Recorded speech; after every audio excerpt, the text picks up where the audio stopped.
اور یہ بات ذہن میں رہے کہ ہمارے آقا علیہ الصلوۃ والسلام کو نور کہنے سے شرک نہیں بنتا، اس واسطے کہ جو ایک نیچرل مونوتھیزم عقیدہ توحید ہے اس کا تو بیان ہو رہا ہے سرکار کو نور کہنے سے۔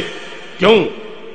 اللہ کا جو نور ہے وہ ہے نور خالق، اور ہمارے آقا علیہ السلام کا نور ہے نور مخلوق۔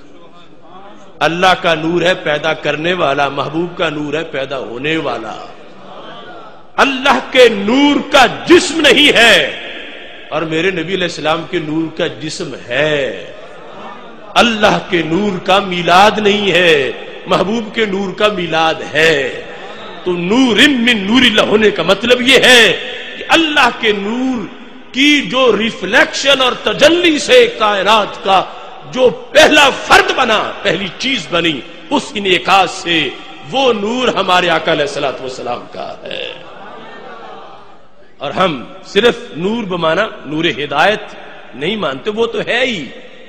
نور بمانا صرف لائٹنگ نہیں مانتے، ہم تو جسمانی نور مانتے ہیں۔ جسمانی نور ہے، ساتھ ہدایت کا نور بھی ہے، ہر طرح کی تازگی روشنی بھی ہے۔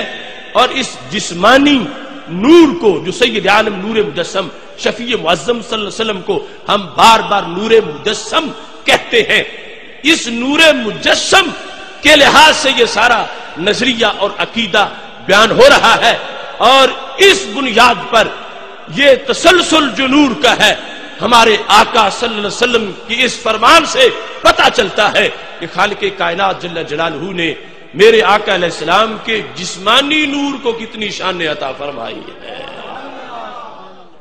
ہم سے جھگڑنے والے لوگ کہتے رہے کہ پہلے تو نور نہیں ہے، اگر ہے تو پھر کہتے ویسا نور کہ جو نور بمانا ہدایت ہے، کہتے جسمانی نہیں مان سکتے، شرک ہو جائے گا۔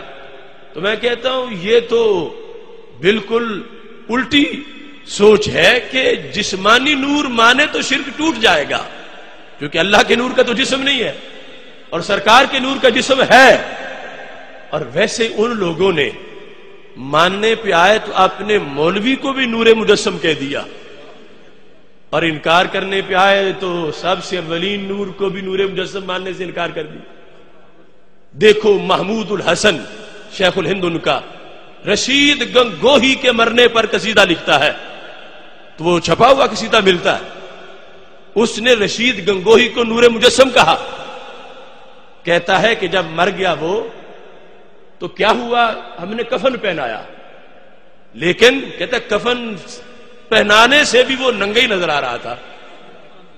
وجہ کیا ہے؟ کہتا ہے چھپائے جامع فانوس کیوں کر شمع روشن کو، تھی اس نور مجسم کی کفن میں وہی اریانی۔ اریانی ننگے پن کو کہتے ہیں نا، یعنی میں اپنی طرف سے نہیں کہا، انہوں نے شانی یہ بیان کی ہے۔ کہتا ہے چھپائے جامع فانوس کیوں کر شمع روشن کو۔ مثال دے کر کہا یہ جو فانوس ہے اندر لائٹ ہوتی ہے، اوپر شیشہ فانوس کا ہوتا ہے، تو کہتا ہے فانوس روشنی کو چھپاتا نہیں دکھاتا ہے۔ تو کہتا ہے کفن تھا فانوس کی طرح، بدن تھا شمع کی طرح، کس کا؟ رشید گنگوہی کا۔ تو پھر کہتا تھی اس نور مجسم کی کفن میں وہی اریانی۔ ہم نے کفن پہنایا تھا لیکن وہ پھر بھی ننگا ہی نظر آ رہا تھا، اس واسطے کہ وہ نور مجسم ہے، اور نور مجسم کو کپڑا چھپا نہیں سکا۔ انہوں نے وہ نور مجسم مانا۔ سنی کی خوش قسمتی ہے، ہم نے ماہ مدینہ کو نور مجسم مانا۔